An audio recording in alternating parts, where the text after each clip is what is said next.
नमस्कार दोस्तों, आज हम बात करेंगे एक ऐसे गांव की जो नक्शे से गायब हो गया। भैरवगढ़, एक ऐसी जगह जहां जाने वाला कभी वापस नहीं आया। नमस्कार दोस्तों, आज हम एक ऐसी घटना के बारे में बात करेंगे जिसने दशकों से लोगों को हैरान कर रखा है। एक ऐसा गांव जो अचानक बिना किसी निशान के गायब हो गया। मैं बात कर रहा हूं भैरवगढ़ की, एक ऐसी जगह जहां जाने वाला कभी वापस नहीं आया। कई सालों से स्थानीय लोगों ने इस जगह के बारे में चेतावनी दी है। वो कहते हैं, वहां मत जाओ बेटा, वो जगह शापित है। कुछ लोगों ने वहां अजीब चीजें देखने का दावा किया है, भूतिया आकृतियां, रहस्यमय रोशनी और डरावनी आवाजें। लेकिन क्या ये सिर्फ लोककथाएं हैं या इसके पीछे कोई भयानक सच्चाई छिपी है? हमारी कहानी शुरू होती है राहुल से, एक खोजी पत्रकार से। वो हमेशा से ही अनसुलझे रहस्यों और अलौकिक घटनाओं की तरफ आकर्षित था। भैरवगढ़ के बारे में कहानियां सुनकर वो सच्चाई का पता लगाने का निश्चय कर लिया था। उसने सभी चेतावनियों को नजरअंदाज कर दिया और अपनी जीप में उस सुनसान रास्ते पर निकल पड़ा। जंगल के बीच में राहुल की जीप अचानक रुक गई। इंजन बंद हो गया, मानो किसी अदृश्य शक्ति ने उसे रोक दिया हो। उसने जांच की, लेकिन उसे कोई खराबी नहीं मिली। और तभी उसे एहसास हुआ, वो अकेला नहीं था। सन्नाटा इतना गहरा था कि उसे अपनी धड़कनें भी सुनाई दे रही थीं। फिर एक चीख, दूर से हवा में तैरती हुई, जैसे कोई दर्द में हो। राहुल ने अपनी टॉर्च निकाली और कांपते हाथों से जंगल में देखने लगा। पैर शांत थे, लेकिन उनकी पत्तियां सरसराहट कर रही थी, मानो कोई उनके बीच से गुजर रहा हो। लेकिन वहां कुछ नहीं था, या शायद कुछ था। राहुल डर गया।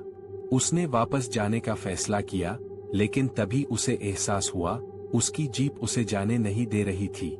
दरवाजे जाम हो गए थे, वो फंस गया था। और वो अकेला नहीं था। अचानक राहुल ने पैरों के बीच एक आकृति देखी। वो धीरे धीरे उसकी तरफ बढ़ रही थी। वो इंसान नहीं था, उसका चेहरा खाली था, उसकी आंखें चमक रही थी और उसके हाथ, वो लंबे और टेढ़े थे, जैसे किसी डरावने सपने से निकले हो। राहुल ने डर के मारे अपनी आंखें बंद कर ली।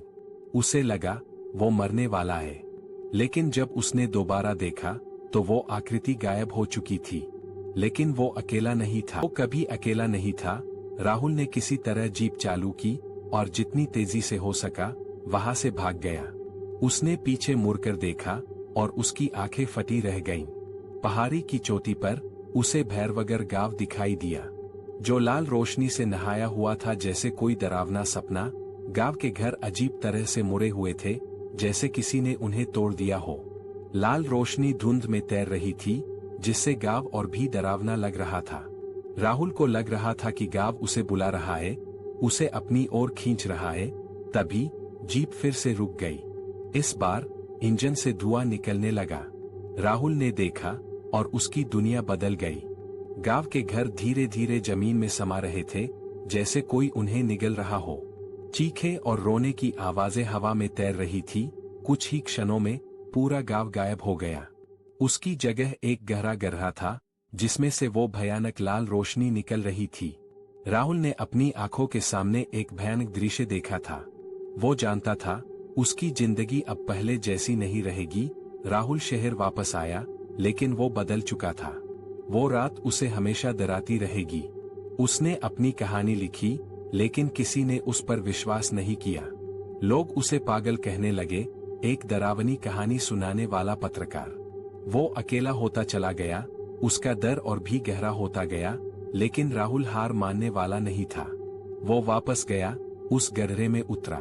उसने क्रिस्टल पाया, उस गांव के गायब होने का रहस्य। और फिर वो चीखा, और उसकी चीखें कभी शांत नहीं हुई। फिर आई मीरा, एक शोधकर्ता।